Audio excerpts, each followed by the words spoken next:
This week I want to talk a bit about allowing ourselves to disappoint other people and get used to it.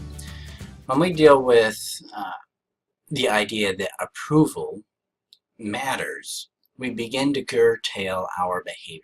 We begin to work to fit in a box that we think another person has defined for us. We run on the assumption that we understand what they want. We run under the assumption that we can actually meet them, please them, or satisfy them in some way. And we work under the assumption that we are excluded in some way from being connected to. Further, another assumption in that is that this person contains something that we desperately need. Because pleasing comes from an effort to try to fill something within us, not an effort to connect with another person and get to understand them. So when we talk about disappointment, and I talk about this with my clients, or talk about it within my courses like The Art of Being Badass, I'm talking about getting used to having a difference with another person and letting those feelings stand. So we don't go in and we don't fix it. We don't control it. We don't try to change it. We accept that there's a difference and that they have a feeling and that you have a feeling and that that is okay. Allowing people to be disappointed in us liberates us from pleasing and from controlling. It empowers us to take a stand, to draw a line in the sand and say, this is where I stand on blah, blah, blah, and to be with ourselves. Sometimes we'll feel like we stand alone in this, and sometimes we'll find that we have a lot of people around us. Either way, though, it stands up for ourselves and what we believe and what we have found to be true for us. And this is an especially important component in dealing with the management, establishment, and clarification boundaries within our lives. If we don't have boundaries, we don't have lines in the sand, which means we're going to try to please everybody.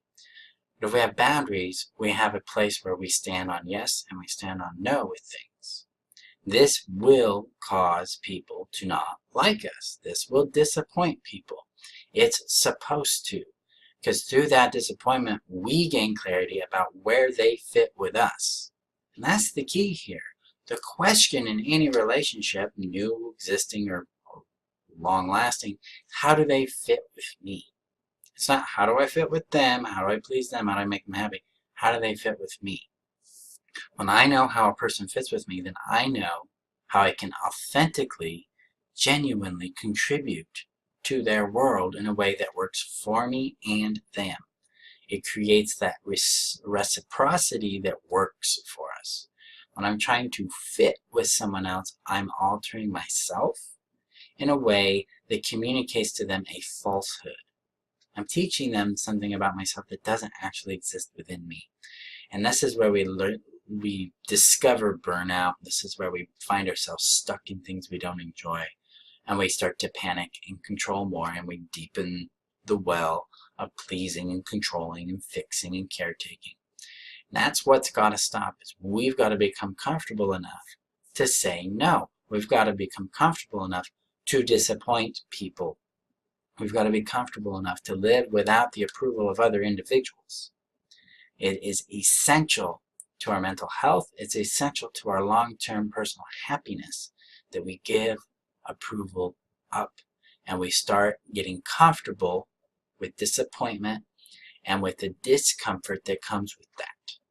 When we feel empowered and safe within ourselves to let someone else not like us, we become free to be who we are on our terms. So that's this week's Sanity Check. Check in with how you are managing disappointment and how you're embracing or avoiding it, and give yourself a chance to approve you, not them. Say yes and no, which is authentic to you, and start living from your terms. Okay? Thank you guys. We'll talk next week. I hope you've had a great week, and